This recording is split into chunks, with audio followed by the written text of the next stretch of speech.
Very excited to welcome you all today to our virtual convening hosted by the Ohio Food Policy Network. I know many of you, but just in case we haven't met yet, I'm Maddie Chera. I'm the director of the Greater Cincinnati Regional Food Policy Council, and I'm a steering committee member for Ohio Food Policy Network.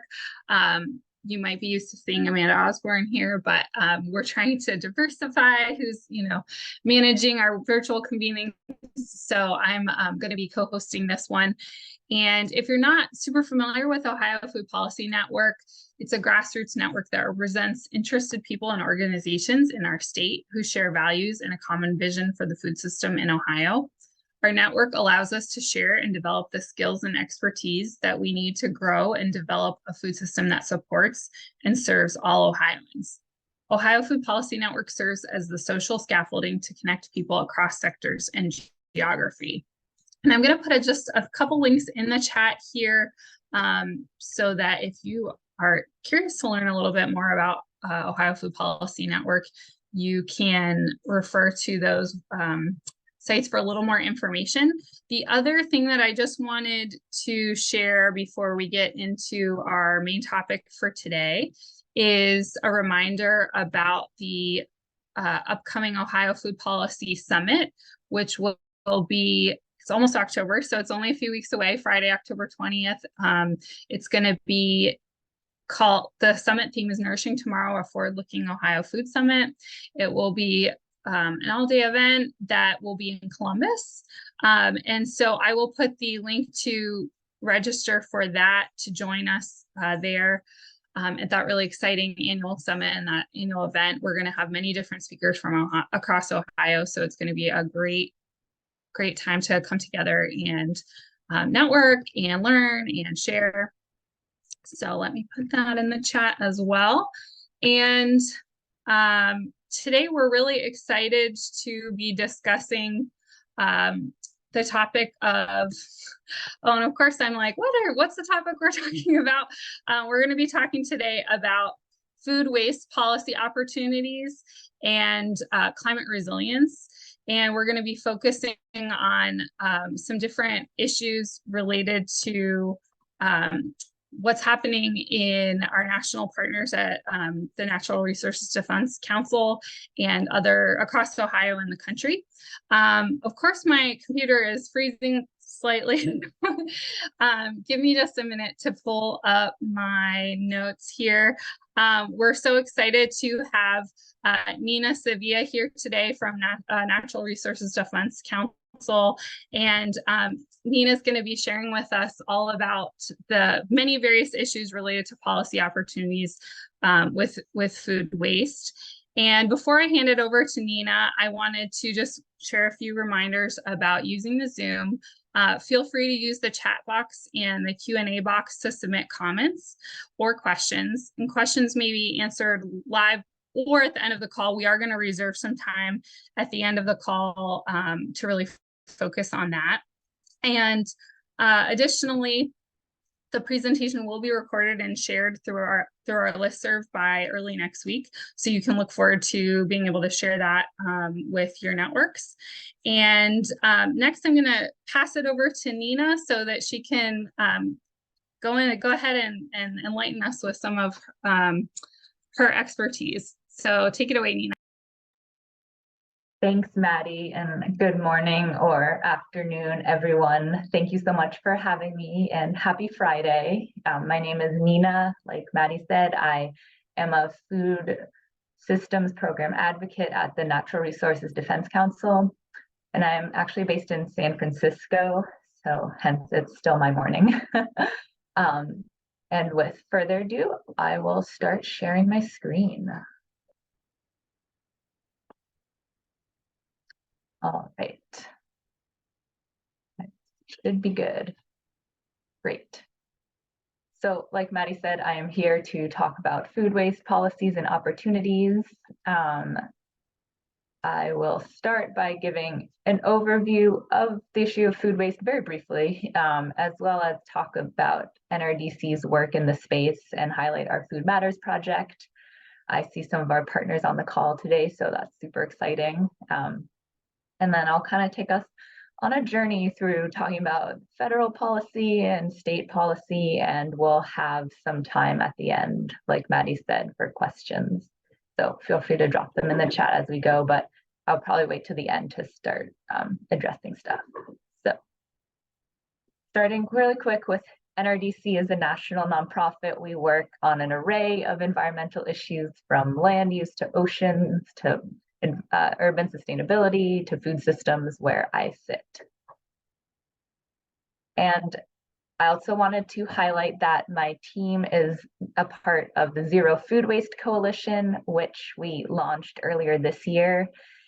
It's a coalition made up of nonprofit organizations, food businesses, and local governments. And our main goals are on this slide, but it's really, we're trying to coordinate advocacy around food waste policies, as well as share information and resources, and really uplift the diversity of organizations in the food waste space. So if you're interested in learning more, I will drop our web page in the chat probably later, since I'm not that good at multitasking. But yeah, information's here. If you have questions, please, I'm happy to chat about this more. Oh, thanks, Maddie. All right, so just to ground us, I wanted to share this slide around, and this really highlights why NRDC cares about food waste, why I personally care about food waste, because it is at the intersection of environmental issues, health issues, and climate issues. Food waste, according to Project Drawdown, which is a nonprofit that looks at climate change solutions and has ranked and crunched numbers on a bunch of them. In the two scenarios they ran, reducing food waste ranks at the top of their most impactful interventions to climate change. So part of my sub goal in my professional career and personal, I guess, is to highlight that food waste is a climate solution, and generally uplift the fact that food and agriculture issues need to be at the center of climate solution conversations as well. And part of the reason why I personally love and think working on this issue and think it's so important is that food touches every one of us, like same with water, but with food, we need it to survive, and we all have a role. We play many roles in the food system, and we all have roles to play in reducing food waste as well. So just another stat to share that food waste accounts for about 8 to 10% of global greenhouse gas emissions. So now I'm going to move into talking a little bit about NRDC's work in this space, just to give you all a background. We really started identifying food waste as a major issue in 2012 with the publishing of our report called Wasted. That really sparked the national conversation about how much food is ending up in landfills and incinerators in our country. And from there, we started to do more research and work with the city of Nashville, as well as Denver in New York City, to create the second edition of Wasted and also assess how much food is going to waste in cities. That led us to the foundation of the Food Matters Project. We really see cities as one of the most, if not the most, cities, states, local level, as one of the most important actors in reducing food waste for a number of reasons, including that food is managed at the municipal level, waste is managed at the municipal level in our country, as well as cities are more flexible and nimble in meeting the needs of their citizens, as opposed to bigger structures of government like the federal government that can be slow or maybe shut down. So with that, in our experience in Denver, Nashville, and New York, we created this toolkit called Tackling Food Waste in Cities to outline a number of policy and program options that folks could do to reduce food waste. And I'll just note, kind of like I alluded to, but I'll be using the term cities, but in this when I talk, but what I mean by cities is really anyone at the local level, so including city governments, town government, counties, all of that, nonprofit folks, but cities is just my shorthand. So moving on from the report, we started working with more cities on food waste projects, and through those experiences with places like Denver and Baltimore, we created a suite of guides and tools to help folks further take action on food waste. And this is all in our website, nrdc.org/food matters, which I can also drop in the chat later. And from there, we launched a regional initiative in 2020, partnering with 15 cities across the Great Lakes, Mid-Atlantic, and Southeast. And this is when our deep partnership with folks in Ohio really started, such as Waco, and I think I saw Jane on the call, and Cincinnati and Hamilton County, as well as Columbus, and I think I saw Karima too. And so over the past 3 years, we've kind of been working in these cities and then kind of expanded beyond just the regions, most recently early this year. So now we're working with cities across the country. And just to highlight our Food Matters Initiative goals. So we really see cities, local governments as the catalyst for change. And in order to do that, we try to fund transformative initiatives, help us exert our collective influence through enabling and foster peer learning and engagement, help support leadership in cities and advance strategies for food waste reduction. And we do this through having close technical assistance partnerships with cities, and then also offering a network, a broader network, where that meets every month to talk about different specific issues on food waste and share lessons learned and all of that good stuff. So if you are, and that network's open to municipal folks in municipal government and nonprofits that are working on food waste reduction at the municipal level. So if you are interested in joining, I can share more information on that too. So now I'm going to transition into the policy side of things, but to ground us here, I wanted to share again EPA's food recovery hierarchy, because this is really kind of how we conceptually organize our policy priorities and goals, really trying to start at the top with source reduction and prevention, because we believe focusing higher on this hierarchy brings greater environmental, climate, economic, and social benefits. And then if there still is excess food, then we'd like to make sure that gets to people. So supporting food donation in a variety of ways. And then if there's food scraps, then of course we'd rather have those composted than ending up in the landfill and incinerator. So then that gets us at policies that are supporting composting infrastructure and all of that good stuff. So I'm gonna move into federal policy. Really quick, high-level overview. I'm sorry if this is redundant. I just wanted to start with like a base level. So here we go. The US, our country, has a national goal of food waste reduction. It was committed to in 2015, which is 50% reduction in food loss and waste by 2030. And this aligns with UN Sustainable Development Goals. And as you might note, it's 2023. There's 7 years left on this goal. I think we've seen some great progress in the past years, but we do have a long way to go. From everything from measurement to funding to, you all, I'm sure, are familiar with the challenges, but I think having this kind of ambitious national goal to point to really can help drive accountability and this work, because we have something to point to. So at the federal level, food waste policy we've seen happen at the executive branch within the president's office.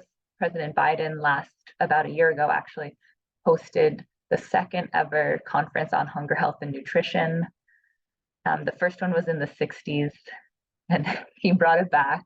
So that was really exciting to see. And they're continuing to drive on these goals. As well as federal agencies such as USDA and EPA have food waste teams and are doing a lot of great work there. And then the Food and Drug Administration, FDA, as well, has some work too. And then in the legislative branch, I think Congress plays a big role in setting the policy agenda, and they've, and most notably, I think, passed some big policies around supporting food donation, such as establishing and expanding liability protections for food donors, as well as creating a federal tax incentive for food donation.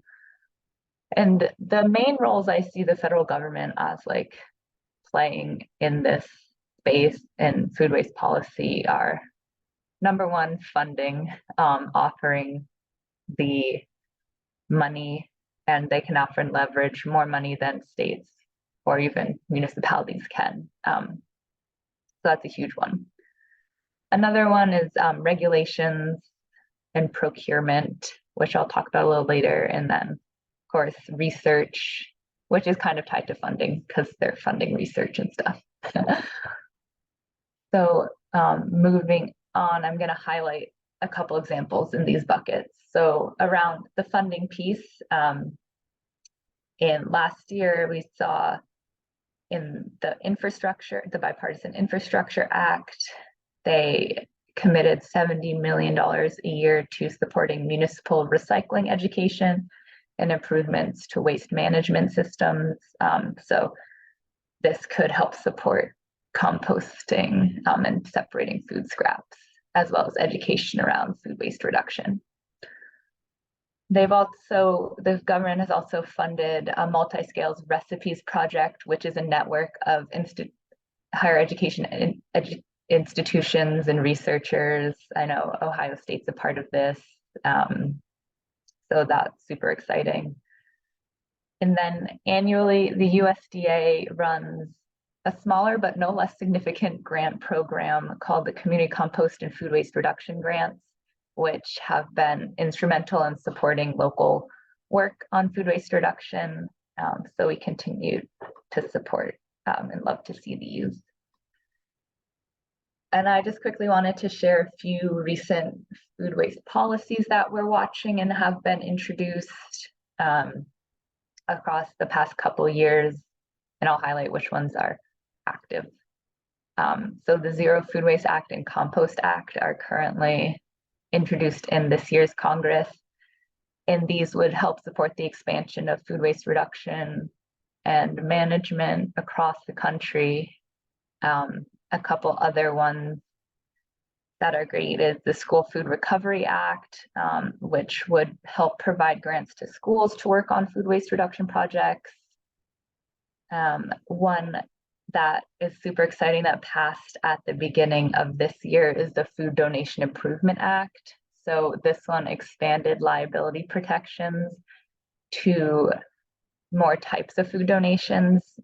So historically, food donors were only protected from liability if they donated through a 501c3 nonprofit, but now they could donate to individuals as well, which we think will help expand food donation and make it a little more flexible. So we're really excited to see that. And then another big one, which I'll touch upon more when we're talking about opportunities, is the Food Date Labeling Act. And this would standardize food date labels, more commonly called expiration dates, even though they don't indicate when food is expired. And we have a hodgepodge of different labels across the country. I think there's over 30 different phrases from sell by, use by, best by, and it's one of the leading drivers of food waste in our homes. So we're really excited about this opportunity to standardize date labels. All right, that's a good segue into some opportunities that I'll walk through. So I think at the executive side of things, like I said, the Biden administration has said they're committed to hunger, health, and nutrition. So we continue to watch the recommendations they put out and try to provide recommendations as well. The White House is also around increasing sustainability and environmental friendliness of the federal government. Maybe you heard about like the greening or trying to buy electric vehicles for the mail fleet and stuff, but in one of the executive orders, they talked about waste reduction. And so this is, I think, a potential opportunity we'll be following in the next year around seeing what we can do to support the federal government in like source separating food scraps at like their offices and cafeterias, because that potentially has a pretty broad reach. Within USDA and EPA, there's a number of grants that have been funded, like I said, through the Infrastructure Act, but also the big Inflation Reduction Act that was passed. So our goal here is to try to help municipalities leverage some of that funding for food waste projects. So there's a lot of exciting stuff happening at the agency level. And then FDA last year included some guidance in the National Food Code that they put out about food donation. And this was a recommendation that I think our group and coalition has had for a while that ended up making it into the White House Conference on Hunger, Nutrition, and Health recommendations, and then the FDA actually did it.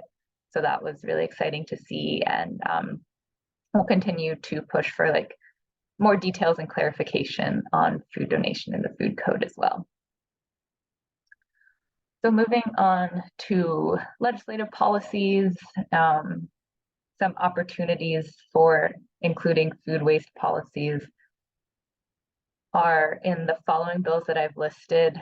So kind of taking a step back to those other acts or bills that I was talking about on the previous slide.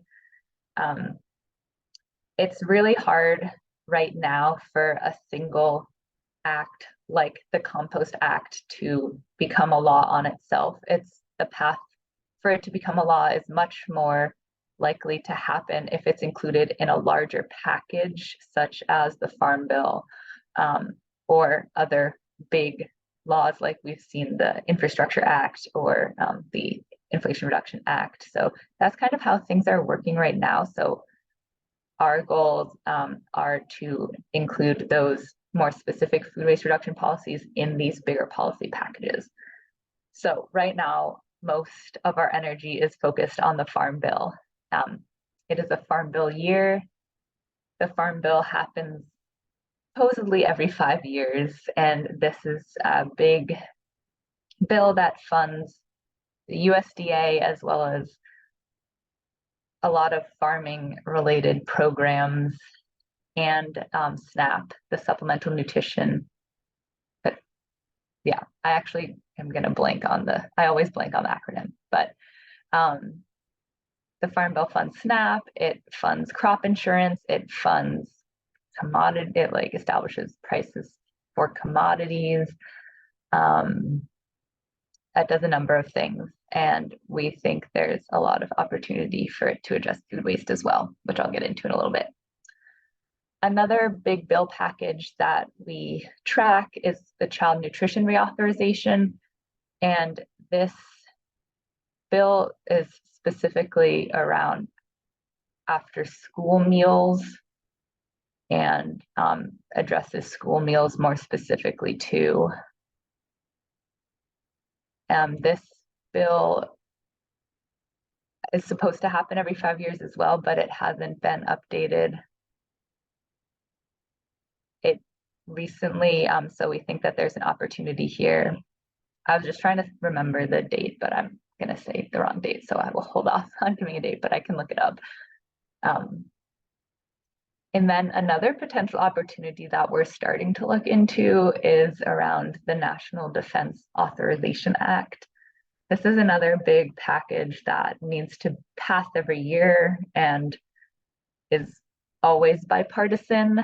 So it has a very good chance of passing, and tied to kind of some of the opportunities that I mentioned in the White House and like standardizing food scrap separation at government offices. If we had something, there's a big procurement opportunity here, I think, like our military procures a lot of food, and if they had some more guidance on food waste reduction opportunities, we think this could be a really big potential opportunity. So this is one on the radar. All right, I will leave you in the federal section with a few resources, both from our Zero Food Waste Coalition. The one on the left is a food loss and waste action plan. And then we also have opportunities to reduce food waste in the 2023 Farm Bill. And I'm going to just talk about these really quick. So the action plan outlines 5 pillars that we think the federal government can lead on in food waste reduction, such as investments in prevention and keeping food waste out of landfills, enabling surplus food donation, demonstrating U.S. leadership at home and abroad, educating and activating consumers, and standardizing date labeling. And in our Farm Bill report, this slide kind of shows the top recommendations in each section, which you'll kind of notice is organized along the hierarchy, but we added one called coordination, which I could argue is up with prevention. And in bold are for us being NRDC as well as the Zero Food Waste Coalition's 4 main priorities for the Farm Bill this year. The first is standardizing, clarifying date labels, like I talked about.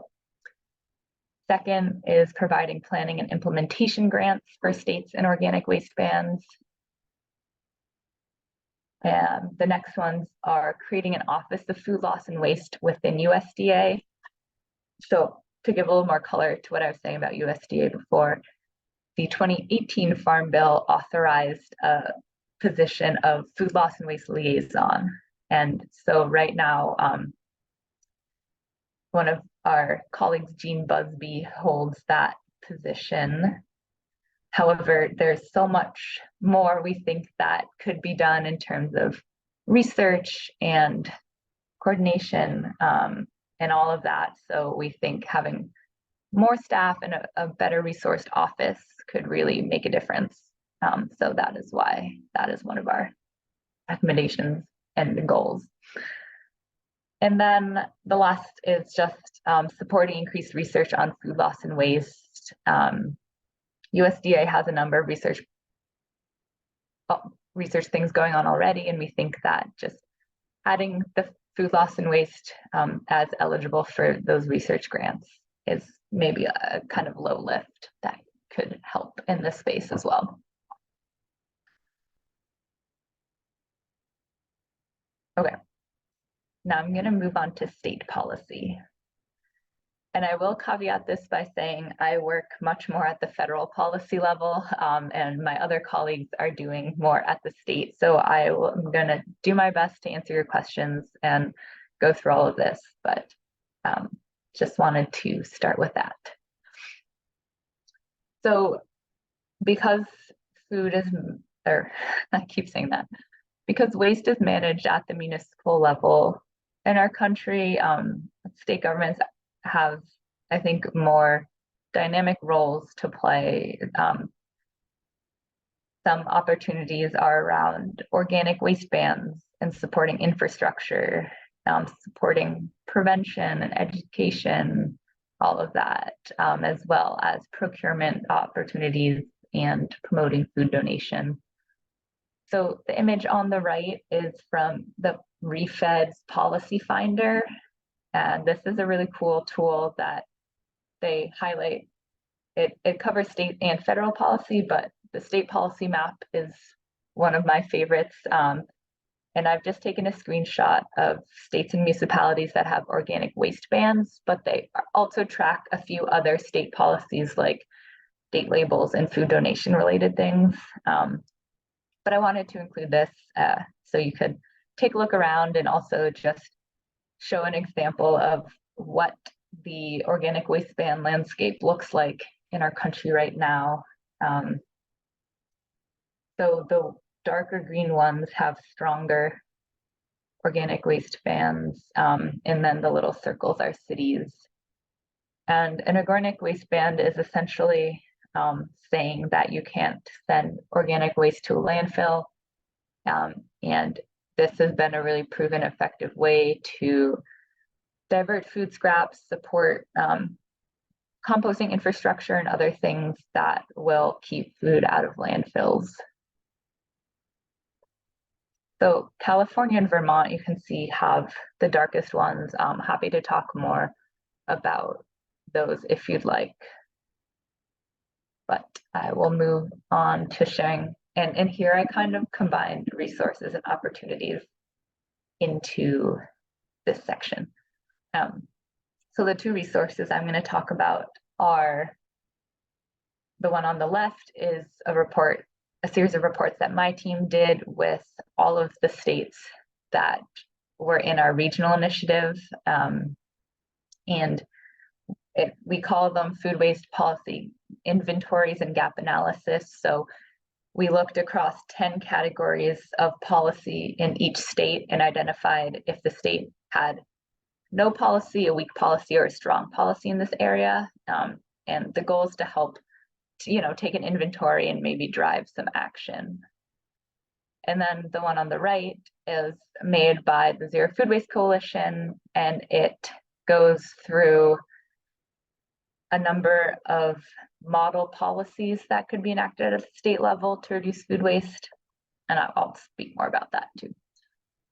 But kind of starting with the policy gap analysis and inventory, this slide shows what we found in Ohio. And I will say that this report came out 2 years ago, so something might have changed and I haven't updated this slide. But so these are the categories we looked across. The first being organic disposal bans and recycling laws. So no policy here. We looked at date labeling.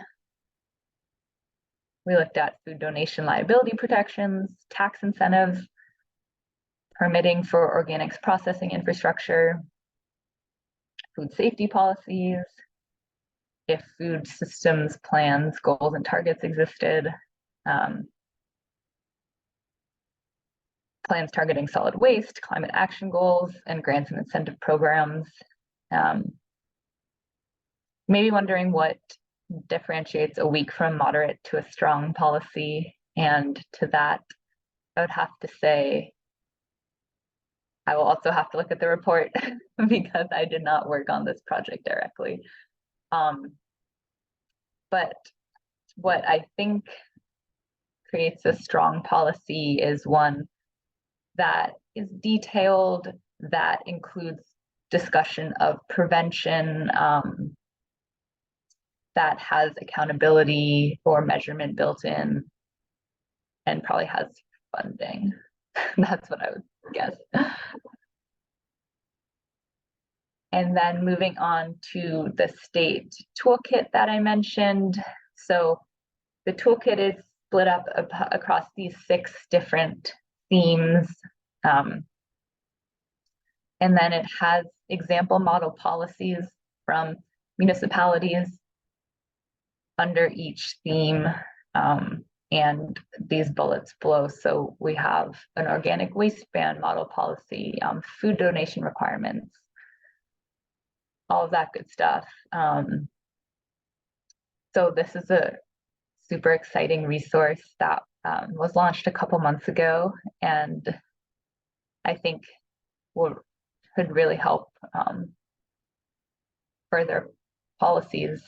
So yeah, I think I would say the policies kind of that you see here, we identified as some of the biggest opportunities for states to take action on food waste.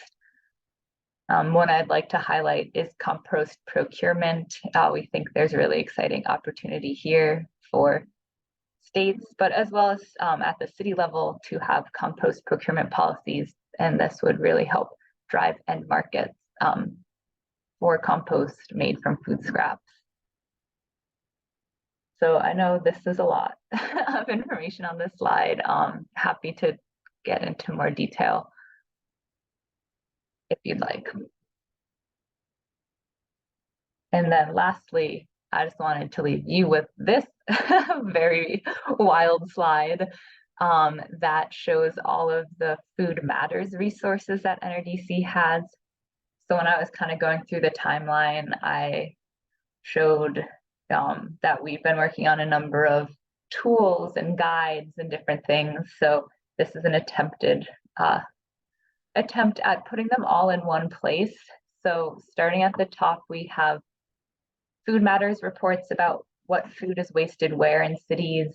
And then we also have a Feeding a City report, which is made up of a bunch of baseline calculators that we ran and draws themes across the findings across a number of cities.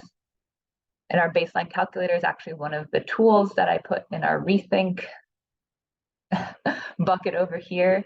And that is a tool where that gives you a snapshot of what sectors in your city are wasting, how much food they're wasting.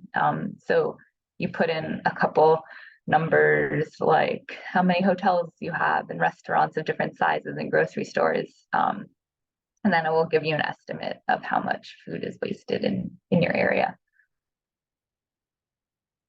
So then moving into this pink area, we have the policy and programs toolkit, as well as the beginner's guide that kind of helps suggest where to start in what kind of programs. Or we know that kind of getting in tackling food waste is a big issue. So this beginner's guide is our attempt at streamlining all the information and kind of saying like, here is the bite-sized pieces. Then we have a bunch of tools that are arranged along the hierarchy here to help support different programs at different points in the hierarchy, from like rescue to recycling and stuff like that. And then on the left, we have a number of broader resources like case studies and blogs, as well as some suggestions for metrics to assess progress and other cool things. And then at the bottom, we have a few policy reports. So I just wanted to end with this slide showing all of our Food Matters resources as well. And these are at our website, nrdc.org/foodmatters. And so that's it for me. Thanks for listening. I know it's a lot of information. So yeah, I'm happy to dig in where it might be interesting. Wow, thank you so much, Nina. That was mind-blowing. I mean, there's just so much there. I think that one question that I have right away is your guide that you just showed. Is that on the website, or would you be able to share that? Because it looked like they were linked, like it wasn't just a static visual, but you could click and find the resources. Is that something we could access? Yeah, so that's all on the Food Matters site in various places. So you'll have to scroll. We're actually trying to update that web page because unfortunately things like the case studies and the policy reports are at the very bottom and like under this menu that you have to click open. So if it's helpful, I could actually hold that up right now and like show you where it lives.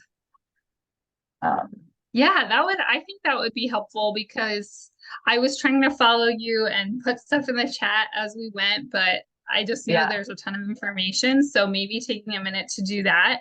And we are starting to get some questions in the Q&A box. So I'm seeing that and loving that. Please, others, while Nina's pulling up some of those resources, feel free to pose your questions, pull them together. Awesome. Cool. Yeah, I will Yeah. share my screen again really quick. Okay. Do you see the Food Matters webpage? Yes, we do. Cool. Okay. So this is what happens when you type it in. So we'll start scrolling. It's the big picture. A little summary. So this is where the good stuff is, I would say. And not that the other stuff is good too, but the guides and things that I was mentioning are all right here. So starting with the beginner's guide, our policy and programs toolkit, the Food Matters reports, and then all the bunch of other guides live here. And then if you keep going, here is where the rest of the good stuff is. The blog posts are our team's. We periodically post blogs. I think what you all would be most interested in is this policy resources tab. So here, the first one is the state policy reports that I was mentioning. We have a couple model ordinances and policies as well. And then really exciting thing that we just launched is some videos to support food donation and spread the word about the liability protections in the Food Donation Improvement Act that I was talking about earlier. So this just went live today, actually, and we have some informational videos. So I can send that to you, Maddie, so you can share with this group, because yeah, we'd love for you to watch them and share them. And then really quick, yeah, great. Also, while I have you, we'll just show the Zero Food Waste Coalition website. And here in the state toolkit tab is the state toolkit I mentioned. So all of those, more model policies, super exciting. And then in the federal tab, if the Food Loss and Waste Action Plan and the Farm Bill report. Fantastic. And Karima just shared that she has to leave. I know you know Karima, Nina, but she did leave us with a question, so we'll be able to address her question and have that in the recording. I think that would actually be a great place to start for questions. What I'm going to do next is actually, after I pose this question, I'm going to try to figure out how to allow everyone to talk. And so you can even unmute after we go through this question and just ask your questions out loud, or you can still use the chat or the Q&A. But Karima's question for you, Nina, was, first of all, she said, thank you for sharing all this amazing info. And then she said, I see that often NRDC is sharing reports and briefs with policymakers and decision makers. So she was curious if elected officials ever solicit assistance or information from NRDC for food waste data and information. Yeah, we definitely have, it goes both ways, the flow of sharing information, also asking for details. NRDC ourselves has built relationships with a number of lawmakers. For example, some of the champions in this space, like Congresswoman Shelley Pingree from Maine. So we have close relationships with some offices, and they are the ones who are more likely to reach out and say, hey, I heard this thing, like, is this the right number? Is this true? Or could you tell me that sort of thing? Like I mentioned, we also have a good relationship with Jean Busby and USDA, and sometimes we get she's like, how many cities are you working with again? Or like, what can you tell me what some things people are doing on the local level are? So I think it definitely goes both ways. Great, thank you. Any other questions? I have a couple that I can always ask, but we want to hear what the rest of our participants are interested in asking, while we have Nina here. So go ahead and unmute, put it in the chat, and I can read it out.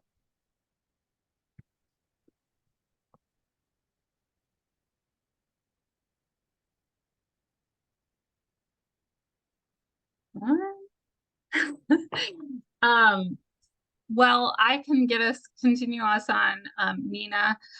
I guess going back to the Farm Bill, because I know many in our network are working avidly and very actively and have been for months and months on Farm Bill advocacy and education. You overviewed some different priorities and suggestions, and also some marker bills that are food waste related for the Farm Bill. Are there any that you feel particularly hopeful about, like seeing in the Farm Bill? I know guessing right now is probably a fool's errand, but are there any that you're seeing promising progress on that you want to share that excitement with us? Yeah, great question. Like, I think you probably have all seen that the government funding and appropriations is taking precedent right now. So we're not sure when the Farm Bill will pass, but one of the things I'm most excited about is the food date labeling opportunity, partially because it doesn't require any money from the federal government. So we've gotten some bipartisan support on it. I think it had a CBO score of 0, because what it says is that if a manufacturer is deciding to put a label on their food, then they have to comply. But labels are actually not mandatory.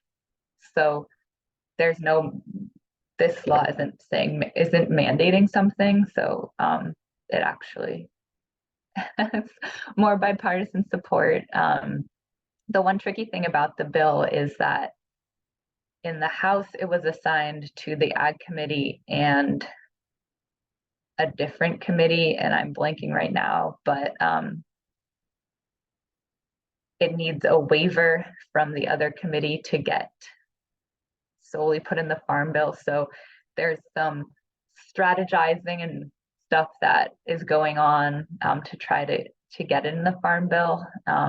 But that would, I think, is most exciting to me. Some of the other things, like the office, actually the 3 other top priorities that I said were actually introduced in a marker bill last week called the No Time to Waste Act, which also had bipartisan support.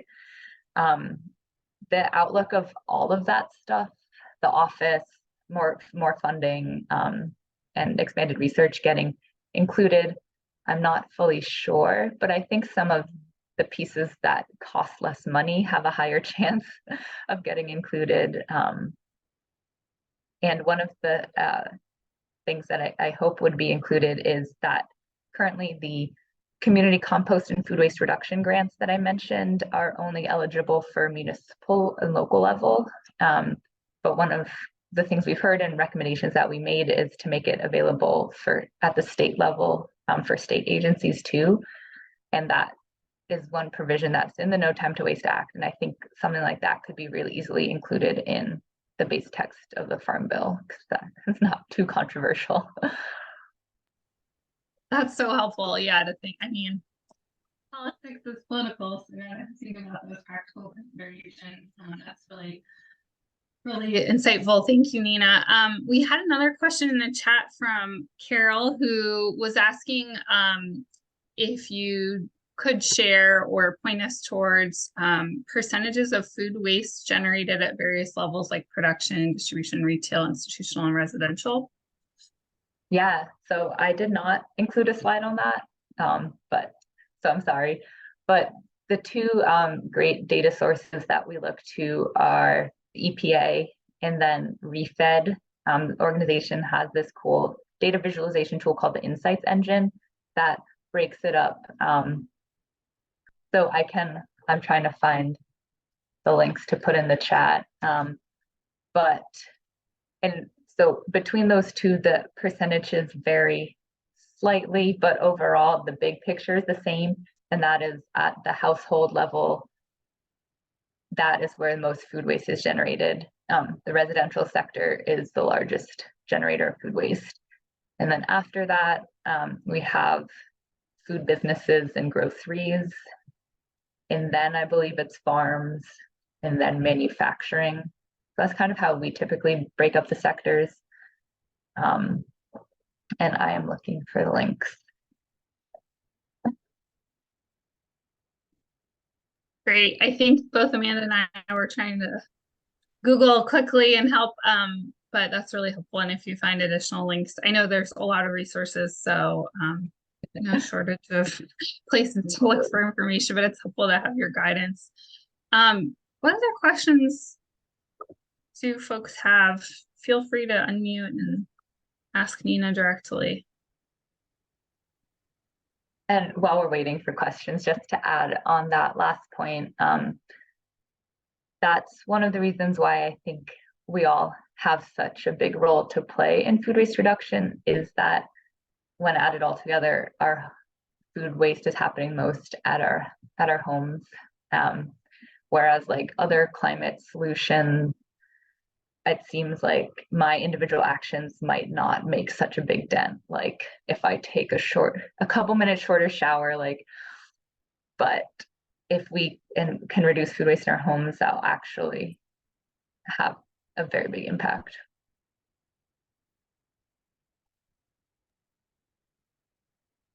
That was one of the things I was curious about, because I know some folks in the Cincinnati, Hamilton County, Ohio area are thinking a lot about policy and systems change, which is something I think this group and obviously NRDC is very much focused on, but also education and kind of like culture change and communication and public service announcements and public education kind of things. Are there particular examples or resources of activities that are focused on that audience or that approach that you find really useful that you'd recommend looking at? Yeah, and there's a number of great resources out there. First, I have to start with Save the Food Resources, which is NRDC's educational piece, this savethefood.com, and it has recipes, storage guides, and other tools for food waste prevention. And it has one of these tools called the Guestimator, which I think is really fun, where you can put in, if you're having a dinner party or something, you can put in your menu and how many people are coming, and if you want leftovers, and if they're big eaters, and then it will give you an estimation of how much to buy based on all of that, which is really cool. I know Hamilton County has a lot of great resources too. So yeah, all of those are awesome. And or the state of Oregon also has a Bad Apple campaign, which is also great. And I think what's cool about all these campaigns is that they really build on each other and kind of speak to different aspects. Maybe some are more focused on like environmental messaging versus economic messaging, like how much money you're throwing away when you throw away food. So we have all of that messaging out there, which I think is really exciting to see.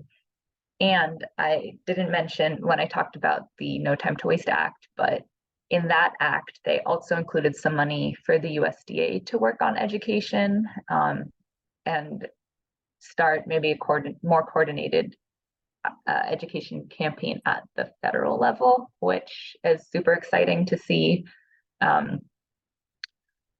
So yeah, I just think the more stuff that's out there is great. And another thing that I think Hamilton County and some of our other partners have been involved in is Food Waste Prevention Week that happens every April.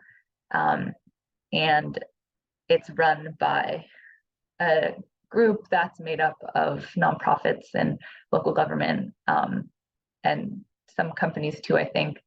But they just released their save the date for Food Waste Prevention Week 2024, which I believe is in April, but I am going to try to find the website. So they're always welcoming more people to participate in this week. So I think on their website, there's like more information on what it means to be a partner, and all of that. But that's another great.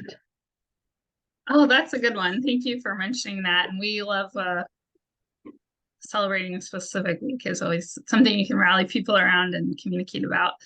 Nina, I think we have, I mean, I probably have some more questions and I know there's some floating around, but we had one more question that I think we'll focus on in the chat, which is also from Carol. It's kind of follow up. She said, will reducing food waste at the residential level, because that you said that has the greatest impact or most potential impact, is that because it will decrease the amount of food needed to feed people, or because it keeps food out of the landfills? So is it more about redistribution for food access, or more about like greenhouse gas emissions reduction because of the landfills, or both? Or maybe you could speak to that. Yeah, great question. So I think at the residential level has more of an impact on landfill and incinerator use. Donations directly from households are important, but I actually used to work in a food bank, and where we would get like the bulk of our food donations and actually do some purchasing is from larger food business, retail, grocery, and other things like that. So food donation and redistribution, I think, is happening more from the food business level than the household level. And then on the household level, we're oftentimes, unless you compost, putting your food scraps in the trash bin, which then ends up in landfill or incinerator. So that's where I think from the household it has more of an impact on keeping food out of landfills. Really helpful. Thank you so much. Well, if there are any final questions or comments for Nina, you can put them in the chat, or contact her directly, or contact me and I can put you in touch with Nina. I wanted to thank all of you for joining us here today, and those who were offering questions and observations. Really appreciate that. I also first and foremost want to thank Nina for being here. We really appreciate you just helping us orient ourselves to so many different resources, issues, and policy opportunities that we can really make use of here in Ohio, and already I know are to some extent, but have a lot more we could be doing with the help of NRDC. And so we really appreciate that. Just a reminder, this session was recorded, so we'll have it posted and shared up in the next week or so. And we'll make sure to send it to you too, Nina. And then also just a final reminder that if you haven't already, please register for the Ohio Food Policy Network Annual Summit, which is going to be October 20th. And that's online and one among the many links that we've put in the chat today. But thanks again, Nina. Thank you all for being here, and everyone have a great weekend. Yeah, thanks, Maddie. Thanks, you all. Take care.